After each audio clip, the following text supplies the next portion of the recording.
Bonjour à toutes et à tous les élèves et bienvenue pour cette nouvelle vidéo. Celle-ci est donc consacrée à l'épreuve E2 du Bac Pro MCV, analyse et résolution de situations professionnelles.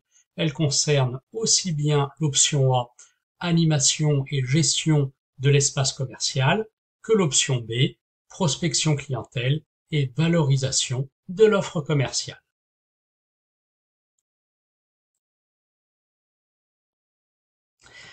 Alors, comme le nom l'indique, il vous faut, dans cette épreuve, faire preuve d'esprit d'analyse. Il vous faut montrer, prouver votre esprit d'analyse, que ce soit dans le fond comme dans la forme du travail. Voyons ensemble quelques premiers conseils pour réussir cette épreuve E2 du Bac Pro MCV. Il vous faut soigner l'écriture, soigner la présentation, apporter du soin à votre travail, à votre copie. Une copie propre, claire, compréhensible, ça sera tout à votre avantage en tant que candidat. Il vous faut bien sûr posséder votre convocation et votre pièce d'identité. Soyez le jour des épreuves, pour les épreuves, soyez en avance. Repérez donc les lieux, les salles, repérez les trajets, les moyens de transport si nécessaire, organisez-vous, anticipez, etc. Voilà, il ne suffit pas d'être à l'heure, il faut être en avance pour être dans de bonnes conditions de travail pour la passation des épreuves. Il vous faut bien évidemment être en possession de votre matériel, de tout votre matériel, stylo de différentes couleurs, fluo de différentes couleurs, la règle, la calculatrice, la gomme, le crayon à papier, le correcteur, etc. Et bien sûr, le téléphone portable est éteint et rangé dans le sac sur le devant de la salle. Les surveillants de salle vous le demanderont et insisteront là-dessus.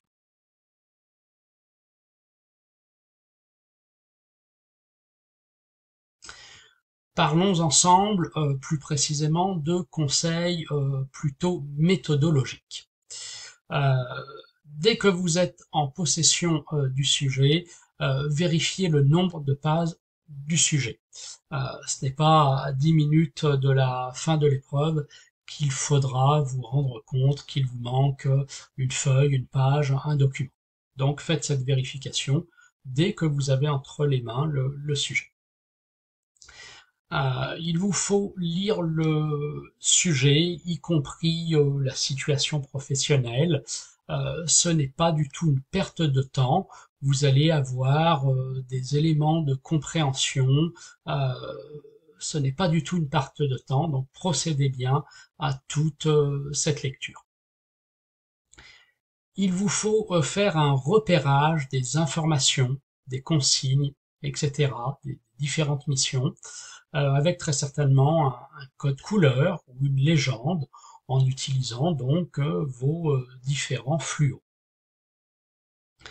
Pensez bien à employer, à mobiliser le vocabulaire professionnel. Ne parlez pas de trucs ou d'objets, mais de produits. Ne parlez pas de gens ou de personnes, mais de consommateurs ou de clients. Voilà, etc. On pourrait multiplier les exemples.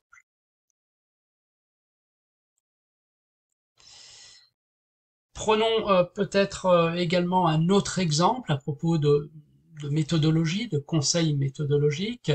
Beaucoup de consignes et de questions se prêtent pour la réponse à une présentation sous forme de tableau.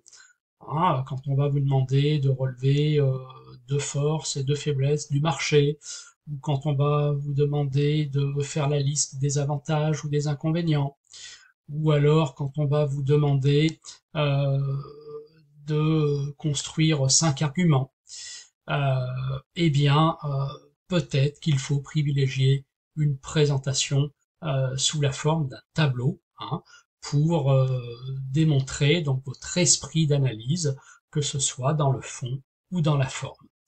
Donc certaines questions, certaines consignes se prêtent bien pour le traitement de la consigne, pour la réponse à une présentation sous forme de tableau, et bien comme c'est le cas ici sur cette diapo. Cette vidéo touche maintenant à sa fin. Merci pour votre écoute et votre attention. Et rien de plus simple pour être abonné, pour recevoir les notifications des nouvelles vidéos. Il vous suffit de cliquer sur le bouton s'abonner de ma chaîne YouTube. Bon travail, bonnes épreuves à toutes et à tous. Au revoir.